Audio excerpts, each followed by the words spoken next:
जय हिंद दोस्तों, आपका अपना चैनल गुरु संजय में स्वागत है।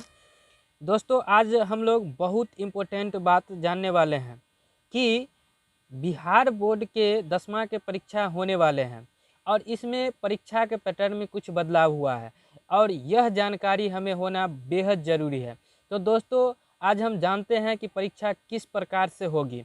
तो दोस्तों सबसे पहले आप जान लें कि परीक्षा आपका 3 घंटा का होने वाला है, जिसमें से 15 मिनट आपको मिलता है क्वेश्चन को पढ़ने में।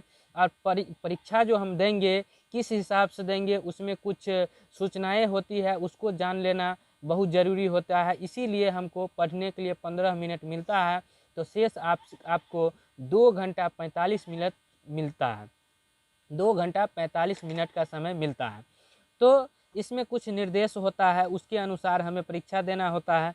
तो दोस्तों निर्देश नंबर 1 है कि आप देख रहे हैं, आपके सामने में है कि परीक्षार्थी यथासंभव अपने शब्दों में ही उत्तर दे।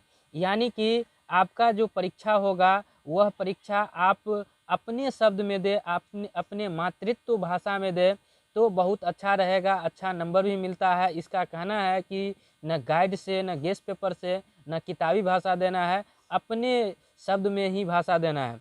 उसके बाद है दोस्तों 2 नंबर में कि दाहिने और हाशिए पर दिए हुए अंक पूर्णांक निर्दिष्ट करते हैं।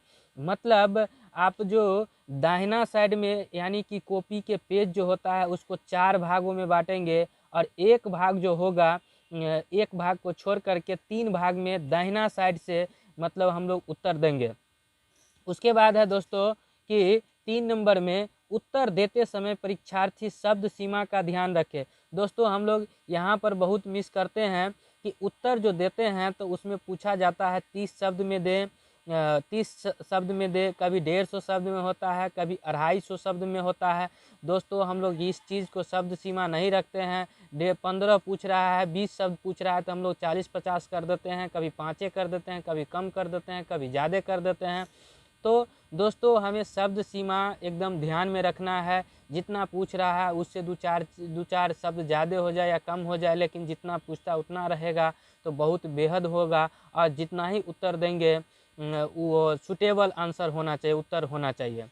उसके बाद है दोस्तों 3 नंबर में कि इस प्रश्न पत्र को ध्यान से पढ़ने के लिए आपको 15 मिनट का अतिरिक्त समय मिलता है। इसको पढ़ने के लिए आपको 15 मिनट का समय मिलता है, लेकिन हम लोग गलती कर देते हैं कि इस 15 मिनट को सदुपयोग नहीं करते हैं।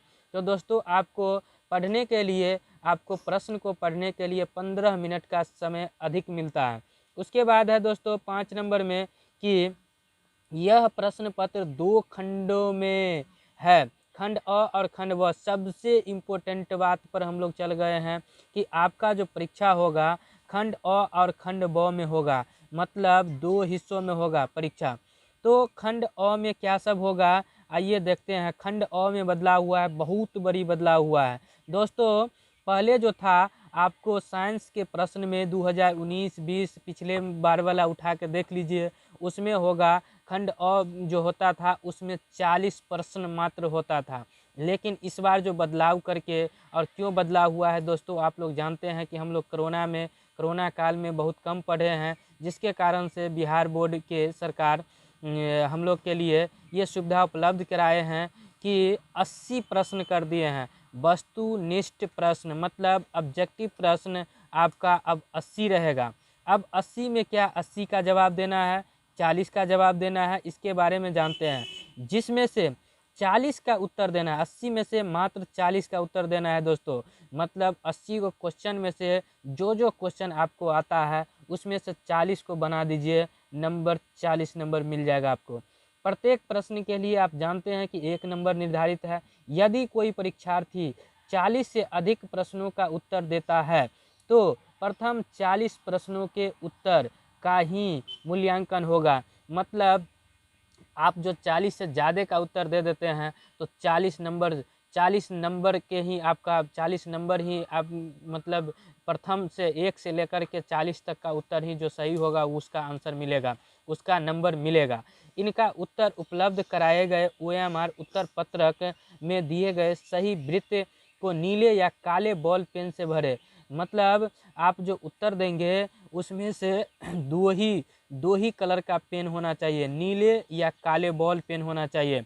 किसी भी प्रकार का व्हाइटनर, तरल पदार्थ, ब्लेड, नाखून आदि का OMR उत्तर पत्रक में प्रयोग करना मना है। मतलब आप जानते हैं व्हाइटनर का प्रयोग नहीं करना है, ब्लेड, नाखून का प्रयोग नहीं करना है, ठीक है दोस्तों, अन्यथा परीक्षा परिणाम अमान्य होगा। उसके बाद है 7 नंबर में खंड ख ब होगा। अब खंड ब में क्या है कि आपको कुल 24 प्रश्न होंगे। तो क्या दोस्तों, क्या 24 के 24 जवाब देना है? बिल्कुल नहीं दोस्तों, जिसमें से प्रत्येक विषय में यानी कि प्रत्येक विषय विज्ञान में कौन कौन सा होता है, भौतिक शास्त्र, रसायन शास्त्र एवं जीव विज्ञान के 8 प्रश्न होंगे। मतलब तीनों विषय से 8 प्रश्न होगा। प्रत्येक विषय भौतिक शास्त्र, रसायन शास्त्र एवं जीव विज्ञान के 4 प्रश्नों का उत्तर देना है। मतलब 4 तिया 24 प्रश्न होगा, जिसमें से आपको 4 का उत्तर देना है। तीनों विषय में से 4 का उत्तर देना है। तो क्या आगे हम लोग जानते हैं दोस्तों कि प्रत्येक के लिए 2 अंक निर्धारित है। प्रत्येक के लिए 4 का उत्तर देंगे और प्रत्येक के लिए क्या करना है, 2 नंबर आपको मिलेगा, निर्धारित है। इनके अतिरिक्त इस खंड में 6 दीर्घ इसके अतिरिक्त जो है 6 दीर्घ उत्तरीय प्रश्न दिए गए हैं। 6 गो दीर्घ उत्तरीय मतलब लॉन्ग क्वेश्चन रहेगा, उसका आंसर भी लॉन्ग होगा, जिसमें से 2 प्रश्न भौतिक शास्त्र, 2 प्रश्न रसायन शास्त्र के एवं 2 जीव विज्ञान के हैं। मतलब 6 गो प्रश्न अतिरिक्त होगा, जिसमें से दो प्रश्न रहेगा एक विषय से। मतलब भौतिक से 2 प्रश्न और रसायन शास्त्र से 2 प्रश्न और 2 जीव विज्ञान से रहेंगे। भौतिक शास्त्र के दीर्घ उत्तरीय प्रश्न के लिए 6 अंक, मतलब 1 का उत्तर देते हैं तो आपको 6 नंबर मिलता है। रसायन का भी और जीव विज्ञान के लिए भी, रसायन और जीव विज्ञान के लिए मतलब भौतिक विज्ञान के एक प्रश्न को बनाते हैं तो 6 नंबर मिलता है दीर्घ उत्तरीय प्रश्न में, और रसायन शास्त्र एवं जीव विज्ञान के प्रश्न एक प्रश्न बनाते हैं तो 5 नंबर मिलता है, निर्धारित है। तो दोस्तों प्रत्येक विषय भौतिक शास्त्र, रसायन शास्त्र एवं जीव विज्ञान से एक प्रश्न का उत्तर देना अनिवार्य है। उसके बाद है दोस्तों कि 8 नंबर में किसी प्रकार के इलेक्ट्रॉनिक उपयोग का प्रयोग पूर्णतया वर्जित है। मतलब कोई भी न मोबाइल ले जा सकते हैं, न घड़ी ले जा सकते हैं, न मतलब विद्युत से संबंधित कोई भी उपकरण परीक्षा में हम लोग नहीं ले जा सकते हैं।